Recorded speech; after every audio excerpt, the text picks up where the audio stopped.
Welcome back to The Independent. It is the Obama scandal countdown and the #1 scandal, the worst of them all.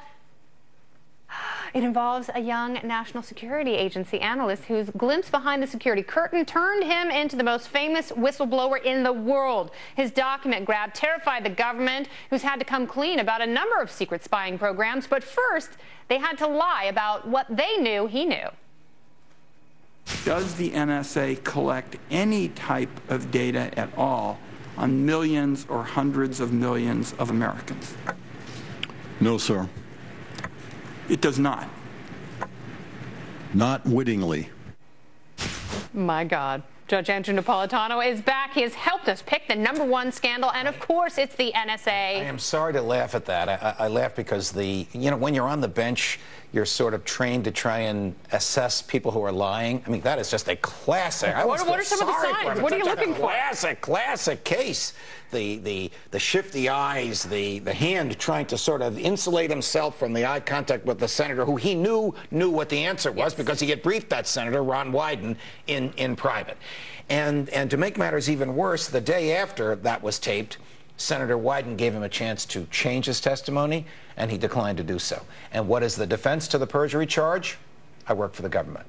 You know what? That's not a defense to the crime of perjury. And there are many, many more of these. One of my favorites is General Alexander, recently retired head of the NSA, who was asked by Mike Rogers, former FBI agent, chairman of the House Intelligence Committee.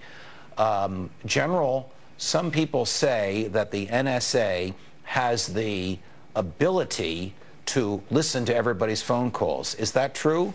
No, Congressman, we don't have that authority. Now, no judge would allow the answer to be different than what the question was, unless the judge was in cahoots with the witness to materially mislead the audience, which is the American public. And Mike Rogers, by the way, has been misleading the public on a lot of Sunday morning talk shows. He has been dehumanizing Edward Snowden, trying to paint him as a lowly high school dropout who's probably a spy. Interesting. The last time he was interrogated about this, which was just a Sunday ago, just 7 days ago, he pulled back from the probably a spy, because there's no evidence of it whatsoever. Snowden claims that he gave the flash drives with all the documents to Glenn Greenwald in Hong Kong, and they have never been with him from his circuitous route from Hong Kong to Moscow, and the government has not been able to refute that. We've seen this a few times throughout the countdown, that there is a thread that will connect multiple administrations to a particular scandal. In this case, these are programs that came into existence after 9/11. Bush administration had them there. The president ran against these programs in the abstract. Yes. The current president ran against these programs, and instead ended up being a guy who expanded them, who built upon them, who said absolutely nothing while they were going on. And when the revelations came out, he assured us that everything was fine and that everything was above board. That proves not to be the case. There's a couple levels of scandals here. There's not only the blatant violation of basic Fourth Amendment rights by issuing general warrants. A general warrant is a piece of paper that basically says, admit the bearer to wherever he wants to go to search for whatever he wants. The whole reason we have the Fourth Amendment is to prohibit general warrants by requiring specificity. The Fourth Amendment requires probable cause and particularly describing the place to be searched or the person to be seized. So you can't go to a judge under the Fourth Amendment saying, give me a search warrant for all telephones in the 212 area code, which is what they do. And it's what the FISA court gives them. You have to go and say, here's the evidence we have against this person.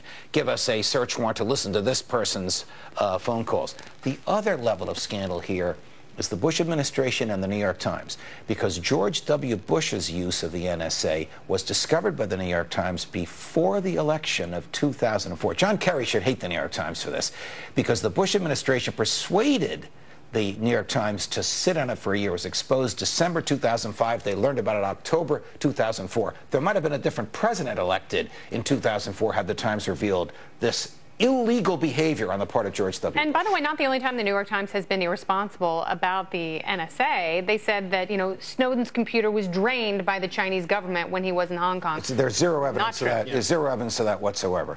I commend Glenn Greenwald's book. There's a heart-pounding scene in there where they're all looking at their computers, and Snowden, who's a bit of a nerd, looks up from the computer and says, hey guys, by the way, there's a CIA facility just a couple blocks from here, and it's filled with paid killers. Well, everybody's a little nervous. About 10 minutes later, the phone rings and everybody jumps. And it was the Guardian's lawyers from London saying, have you guys thought about the Espionage Act of 1917? No, what's that? Well, the Bush administration's been trying to put people in jail for that. That's when journalists reveal what Woodrow Wilson didn't want them to be able to reveal in 1917. It's still on the books. Judge, 5 seconds. In a world where we know that we're being watched everywhere, can we truly be free? Very difficult to be free when we're being watched, when basically the government knows what we're going to do even before we do it. All right, Judge. Well, thank you for crowning our top scandal, and thank you for being here with us. Always a pleasure. All the best to you. Excellent. Thank you so much. And how will history judge the president based on these scandals? What will future administrations learn from these mistakes? And is President Obama the most scandal-plagued president ever? We will discuss it next. Stay with us.